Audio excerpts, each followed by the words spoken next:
intéresser tous les amateurs du 7e art. C'est bien cette rencontre cinématographique de Dakar, Récidac, pour en parler. Le directeur de la cinématographie, M. Hugues Diaz, qui nous revient. On vous accueille pour la deuxième fois au cours de cette année. Bienvenue autour de cette table. Alors, merci Sarah. Hugues Diaz, là, vous préparez les Récidac après 12 ans d'absence. Les rencontres cinématographiques de Dakar reviennent après 12 ans d'absence. Qu'est-ce qui explique ce long silence? Bonjour Madame Koumediarte, bonjour Madame Sarah, bonjour à tous les téléspectateurs de Kenkeliba.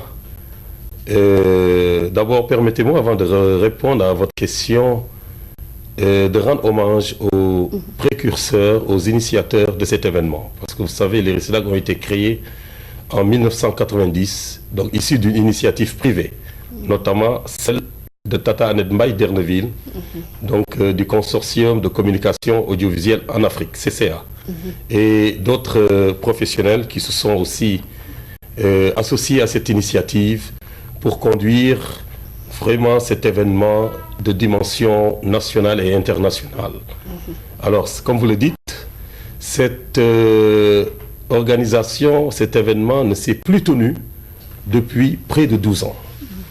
Alors, ce qu'il explique, c'est que c'est vrai, depuis qu'il y a eu cette transition de 97 à nos jours, donc de l'initiative privée, on passe à cet héritage par l'État.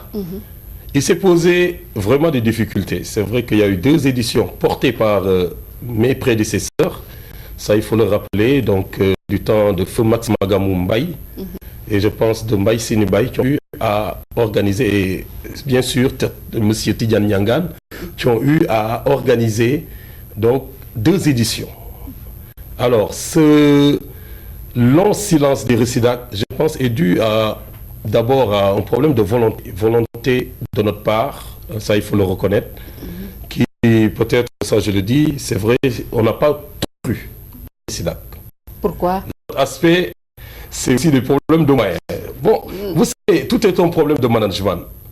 Et ça, il faut reconnaître. Donc, il y a des événements. L'État n'est pas un bon organisateur. Bon, nous avons ses compétences, mais nous avons des priorités qui ne nous permettent pas de nous consacrer entièrement à l'organisation d'une manifestation d'envergure nationale et internationale. Parce que le cinéma, il faut le réorganiser. Donc la direction a beaucoup plus